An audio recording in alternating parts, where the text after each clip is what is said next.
विश्व के सभी मेरे साथियों को राजरत्न अम्बेडकर की ओर से जय भीम, नमो बुद्धाय। द बुद्धानिस्ट धम्मा के 54वें एपिसोड में, एपिसोड 54 में आप सभी लोगों का स्वागत है। हम द बुद्धानिस्ट धम्मा के बुक 3 का अध्ययन कर रहे हैं। Book 3 what the Buddha taught, यानी खंड 3 बुद्धा की शिक्षाएं क्या है।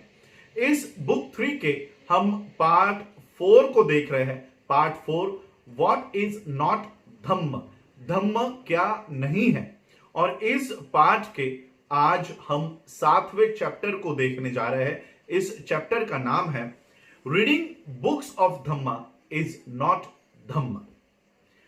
केवल धम्म के किताबों को पढ़ना यह धम्म नहीं है। तो चलिए आज के इस एपिसोड की शुरुआत करते हैं। ब्राह्मणों ने अपना सारा जोर ये विद्या अर्जन करने की ओर या ज्ञान प्राप्त करने की ओर लगाया था। उनका कहना था कि ज्ञान प्राप्त करना या विद्या अर्जन करना ये जीवन की शुरुआत है और जीवन का अंतिम ध्येय भी यही है। ज्ञान प्राप्त करने के अलावा कोई भी महत्वपूर्ण या कोई भी ध्यान देने योग्य ऐसा दूसरा कोई काम नहीं है। आप लोग जानते हैं, हम लोग बुद्धानिस्ट धम्मा के एक पार्ट में चातुर्वर्ण सिस्टम को, व्यवस्था को हम देख रहे थे। तब उसमें ज्ञान अर्जन करना, विद्या अर्जन करना ये सिर्फ और सिर्फ ब्राह्मणों का ही अधिकार हुआ करता था। तथागत बुद्ध दूसरी ओर उनका यह मानना था कि विद्या या ज्ञान अर्जन करना यह सभी के लिए खुली होनी चाहिए। तथागत बुद्ध इस बात के पक्षधर थे। इसके अलावा तथागत बुद्ध का कहना था कि केवल मनुष्य को केवल ज्ञान प्राप्त नहीं करना है, उस ज्ञान का इस्तेमाल वो अपने जीवन में कैसे करता है, यह सबसे महत्वपूर्ण बात यह थी। और इसलिए तथागत बुद्ध इस बात पर जोर दिया करते थे कि जिसके पास ज्ञान है उसके पास अनिवार्य रूप से शील का होना बहुत जरूरी है। बिना शील के ज्ञान बहुत खतरनाक हो सकता है। ज्ञान यानी प्रज्ञा से ज्यादा शील का महत्व होता है। यह तथागत बुद्ध ने उनके एक वृद्ध भिक्षु पटिसेन को समझाया था। पुराने समय में जब तथागत बुद्ध ये श्रावस्ती में ठहरे हुए थे, तब वहीं पर एक वृद्ध भिक्षु रहा करते थे जिनका नाम था पटिसेन। उनका स्वभाव काफी संत था, उनका स्वभाव काफी सुस्त था, मंद था। वो ज्यादा कुछ सीख नहीं पाते थे, ज्यादा कुछ याद नहीं रख पाते थे, एक भी गाथा उन्हें याद नहीं थी। और इसलिए तथागत बुद्ध ने उनके 500 अरहंतों को यह आदेश दिया था कि पटिसेन को वो धम्म की बातें सिखाए, धम्म सिखाए। 3 साल गुजरने के बावजूद भी पटिसेन एक भी गाथा याद नहीं रख पाए थे। देश के सभी लोग, चारों स्तर के लोग का अर्थ है भिक्खु, भिक्खुनिया, उपासक, उपासिका। ये चारों स्तर के लोग उस वृद्ध बूढ़े पटिसेन का, उनके अज्ञानता का मजाक उड़ाया करते थे। तथागत बुद्ध को उसके ऊपर दया आई। तथागत बुद्ध ने उसे नजदीक बुलाया और अपने विचारों पर और अपने पूरे विचारों से उस पटिसेन को तथागत बुद्ध ने कुछ बातें समझाई। तथागत बुद्ध ने पटिसेन से कहा कि जो अपने जुबान पर काबू रखता है, जो अपने विचारों पर नियंत्रण रखता है, जो अपने शरीर से कोई दुष्कर्म नहीं करता, इस तरह से आचरण करने पर उसे मोक्ष प्राप्त होता है। यह गाथा तथागत बुद्ध ने पटिसेन को समझाई। तथागत बुद्ध के इन करुणा भरी बातों को सुनकर पटिसेन प्रभावित हो गया। खुले मन से, खुले हृदय से उसने वो सारी जानकारी एब्जॉर्ब कर ली, वो सारी जानकारी ग्रहण कर ली और वो गाथा तथागत बुद्ध के बाद पटिसेन ने वो गाथा दोहराई। तब तथागत ने पटिसेन को आगे और समझाया। तथागत बुद्ध ने पटिसेन से कहा कि तुम्हें पता है तुम अब एक गाथा दोहरा सकते हो, लेकिन लोग इसे पहले से ही जानते हैं। इस गाथा को लोग पहले से ही जानते हैं और इसलिए वो तुम्हारा अब भी मजाक उड़ा सकते हैं, और इसलिए मैं तुम्हें अब इस गाथा का मतलब समझाता हूं। मेरी बातों को ध्यान से सुनो। तब तथागत ने उसे शरीर से जुड़े हुए 3 अकुशल कर्म समझाए, वाणी से जुड़े हुए 4 अकुशल कर्म समझाए, विचारों से जुड़े हुए 3 अकुशल कर्म समझाए। इन सब का नाश करने से इंसान किस तरह से मोक्ष प्राप्त कर सकता है, ये सारी बातें तथागत बुद्ध ने पटिसेन को समझाई। पटिसेन ये सब सुनकर पटिसेन ने सत्य को प्राप्त कर लिया और अरहंत के स्थान पर जा पहुंचा। इस समय विहार में 500 भिक्खुनियां रहा करती थी। उन्होंने तथागत बुद्ध के पास संदेशा भिजवाया कि वो किसी भिक्षु को विहार पर भेजे और धम्म देशना, वो धम्म की बातें सिखाने के लिए तथागत बुद्ध किसी को नियुक्त करके विहार पर भेजे। उनकी विनती सुनकर तथागत बुद्ध, इन भिक्षुणियों की विनती सुनकर तथागत बुद्ध ने बूढ़े पटिसेन को ही इस काम के लिए चुना। तथागत बुद्ध ने पटिसेन को विहार पर जाकर इन भिक्षुणियों को वो गाथा समझाने के लिए तथागत बुद्ध ने पटिसेन को भेजा। जब उन भिक्षुणियों को पता चला कि पटिसेन को भेजने की व्यवस्था हो रही है, तब उन्होंने पहले तो वो हंसी। उन्होंने तय किया कि जब पटिसेन उनके विहार पर आएंगे, अगले दिन जब पटिसेन आने वाले हैं, तब वो पटिसेन जो भी गाथा बोलेंगे या दोहराएंगे, उस गाथा को गलत दोहराकर वो पटिसेन को भ्रमित कर देंगी और फिर पटिसेन लज्जित हो जाएगा। दूसरे दिन जब वृद्ध पटिसेन विहार में आए, तब सभी छोटी बड़ी भिक्षुणियों ने उन्हें वंदन करके एक ओर बिठाया, उन्हें अन्नदान दिया।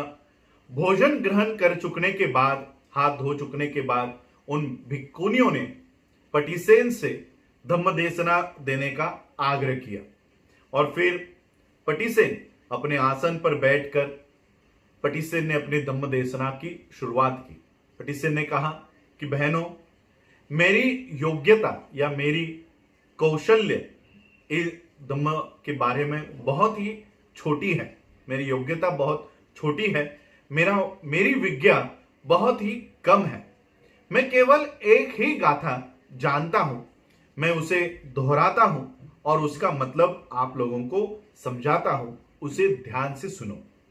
तब सभी युवा भिक्षुणियों ने उस गाथा को उल्टा दोहराने की कोशिश की ताकि वो पटिसेन को भ्रमित कर सके, लेकिन कोई भी भिक्षुणी अपना मुंह खोल ही नहीं सकी। पटिसेन ने वो गाथा दोहराई, उसका अर्थ समझाया।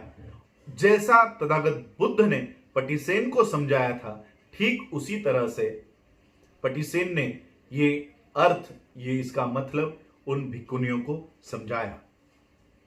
पटिसेन की ये गाथा सुनकर सभी भिक्षुणियां आश्चर्यचकित हो गई। इस तरह की धम्मदेशना सुनकर वो आनंदित हो गई। पूरे दिल से उन्होंने इस धम्मदेशना को अंगीकृत किया और वो सब भी अरहंत पद पर पहुंच गए। अगले दिन राजा प्रसन्नजीत ने तथागत बुद्ध को और उनके विशाल भिक्षु संघ को अपने राजमहल पर आदर आतिथ्य करने के लिए उनको निमंत्रण भेजा। तथागत बुद्ध सभी भिक्षु संघ के साथ राजा प्रसन्नजीत के महल पर पहुंचे। तब उन्होंने पटिसेन की इस महानता को और योग्यता को पहचान कर तथागत बुद्ध ने पटिसेन से कहा कि मेरा जो भिक्षा पात्र है ये तुम इसे अपने हाथ में लेकर मेरे पीछे पीछे चलो। और फिर पटिसेन तथागत बुद्ध का भिक्षा पात्र अपने हाथ में लेकर तथागत बुद्ध के पीछे पीछे उनके विशाल भिक्षु संघ के साथ चले। जब वो राजमहल के द्वार पर आए, तथागत बुद्ध और उनके सारे भिक्षु अंदर चले गए, लेकिन द्वारपाल ने पटिसेन को पहचाना और पटिसेन को इस द्वारपाल ने रोका और कहा कि तुम इन श्रेष्ठतम और योग्यतम भिक्षुओं के साथ कैसे आ रहे हो? तुम्हें तो एक भी गाथा नहीं आती। ये केवल श्रेष्ठ भिक्षुओं के लिए आदरातिथ्य है। यहां तुम्हारा कोई काम नहीं। श्रेष्ठ भिक्षुओं को आने दो और तुम अपने आप खुद से ही चले जाओ। इस तरह से द्वारपाल ने पटिसेन को रास्ते द्वार पर ही, दरवाजे पर ही रोक दिया। तथागत बुद्ध अपना हाथ धो चुकने के बाद अपने आसन पर आकर बैठे और पटिसेन दरवाजे पर ही बैठा हुआ था। तथागत बुद्ध ने देखा कि पटिसेन अंदर नहीं आया है। तथागत बुद्ध ने पटिसेन को अंदर बुलाया और पटिसेन तथागत बुद्ध का अपने हाथों में भिक्षा पात्र लेकर उस कमरे में दाखिल हुए। जैसे ही पटिसेन उस कमरे में दाखिल हुए, राजा प्रसेनजीत, उनके मंत्री और सभी संगत में बैठे हुए सभी लोग आश्चर्य से पटिसेन को देखने लग गए। राजा प्रसेनजीत ने पूछा, ये कौन है? तब तथागत बुद्ध ने जवाब दिया, ये मेरे भिक्षु पटिसेन है। मैंने ही इन्हें मेरा भिक्षा पात्र इनके हाथ में लेकर इन्हें मेरे पीछे पीछे आने को कहा था, लेकिन द्वारपाल ने इन्हें दरवाजे पर ही रोक दिया। जब यह सब पता चलने के बाद राजा प्रसेनजीत ने पटिसेन को अंदर बुलाया और उनमें शामिल कर लिया। राजा प्रसेनजीत ने तथागत बुद्ध को सवाल किया कि हे तथागत, जहां तक मैंने सुना है, मैं जानता हूं, ये वृद्ध पटिसेन सिर्फ एक ही गाथा ये जानते हैं, लेकिन एक गाथा जानने के बावजूद भी ये सर्वोच्च पद पर या सर्वोच्च प्रज्ञा इस पटिसेन को कैसे प्राप्त हो गई? एक गाथा जानने वाले भिक्षु को इतनी महानतम योग्यता, ये सर्वोच्च प्रज्ञा कैसे प्राप्त हो गई? तथागत बुद्ध ने जवाब दिया, विद्वत्ता भले ही ज्यादा ना हो, ज्ञान भले ही ज्यादा ना हो, लेकिन आचरणशील ये महत्वपूर्ण होता है। इस पटिसेन ने उस एक गाथा के हर एक शब्द का छुपा हुआ अर्थ उसने ढूंढ निकाला, उसे ग्रहण किया है। अपने मन को, शरीर को, जुबान को, विचारों को उत्तम प्रकार से इसने स्थिर कर दिया है। अगर कोई इंसान बहुत ज्ञानी भी हो, लेकिन उस ज्ञान का प्रभाव उसके जीवन पर अगर नहीं होता है, तो फिर ऐसे ज्ञान की ताकत तुम्हें विनाश के ओर ले जाएगी और ऐसे ज्ञान का कोई उपयोग नहीं होगा। बहुत सारा ज्ञान होने के बावजूद भी आप उस ज्ञान को जीवन में नहीं उतार सकते हो, तो वो ज्ञान किसी भी काम का नहीं है। तब तथागत बुद्ध ने कहा, चाहे एक व्यक्ति हजारों गाथा उसे याद हो या हजारों गाथा वो दोहराता हो, लेकिन एक भी पंक्ति का उसे अगर अर्थ पता नहीं है, तो उसका व्यवहार, उसका आचरण एक भी वाक्य को ठीक तरह से समझकर दोहराने जैसा नहीं है। अगर कोई इंसान हजारों गाथा जानता है, लेकिन उसका अर्थ वो नहीं समझा सकता तो उसे एक भी पंक्ति याद नहीं है या एक भी पंक्ति वो नहीं जानता, ऐसा है। बिना समझे हजारों शब्द दोहराने से क्या फायदा होगा? हजारों शब्द बिना समझे दोहराने से कोई फायदा नहीं है। लेकिन एक सत्य को समझना, सिर्फ एक सत्य को समझना, उसे सुनना, उसके अनुसार कार्य करना मोक्ष प्राप्त करने जैसा है। एक आदमी, एक इंसान कई सारी किताबों को दोहरा सकता है, लेकिन अगर वो एक पंक्ति को अगर समझा नहीं सकता तो इसका कोई फायदा नहीं है। इस ज्ञान का कोई उपयोग नहीं है। बहुत सारा ज्ञान प्राप्त करने के बाद आप हजारों किताबें पढ़ सकते हो, लेकिन एक किताब को भी अगर आप दूसरों को समझा नहीं सकते तो ऐसे ज्ञान का कोई उपयोग नहीं है। लेकिन विधि के एक वाक्य को समझाना और उस मार्ग पर मार्गक्रमण करना, यह सर्वोच्च प्रज्ञा के मार्ग पर चलने जैसा है। एक वाक्य को भी अगर आप दूसरों को समझा सकते हो तो वो प्रज्ञा के उच्चतम मार्ग पर चलने जैसा है। ये सारे शब्द सुनकर 200 भिक्षुओं, राजा और उनके मंत्री ये सारे आनंदित हो गए और इसलिए तथागत बुद्ध ये कहते हैं कि केवल ज्ञान होना महत्वपूर्ण नहीं है, शील का उसके साथ होना, और सिर्फ ज्ञान या विज्ञा ये सिर्फ किताबें पढ़ने से नहीं होगा, तो इसको दूसरों को समझाते आना चाहिए। इस ज्ञान को अपने जीवन में उतारते आना चाहिए, उसके ऊपर उसके अनुसार आचरण करते हुए हम लोगों को आना चाहिए। और इसलिए सिर्फ धम्म की किताबों को पढ़ना, और यहां पर क्योंकि आप पढ़ नहीं रहे हो, आप मुझे सुन रहे हो, और इसलिए मैं आप लोगों को भी कहना चाहता हूं कि सिर्फ धम्म की बातों को सुनना यह धम्म नहीं है, इसके ऊपर आचरण करना, इस बुद्ध के ज्ञान को, बुद्ध की शिक्षाओं को अपने जीवन में अंगीकृत करना और दूसरों को इस धम्म को समझाना, यही सच्चा धम्म है। केवल किताबें पढ़ना, केवल किताबों को सुनना, केवल ये दोहराना, ये धम्म नहीं है।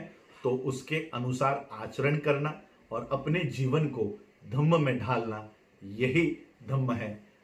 यही इस किताब का, इस चैप्टर का आशय है जो डॉक्टर बाबा साहब अम्बेडकर जी हमारे सामने लेकर आए कि केवल धम्म की किताबों को पढ़ना धम्म नहीं है, इसके ऊपर आचरण करना जरूरी है। केवल नॉलेज, केवल ज्ञान जरूरी नहीं है, महत्वपूर्ण नहीं है। सबसे जरूरी है शील। शील का होना। सिर्फ ज्ञान हानिकारक हो सकता है, अगर शील उसके साथ नहीं है तो ज्ञान हानिकारक और खतरनाक है। आज आप लोगों ने मुझे सुना, उसके लिए आप सभी लोगों का आभार, धन्यवाद। जय भीम, जय भारत, जय बुद्ध।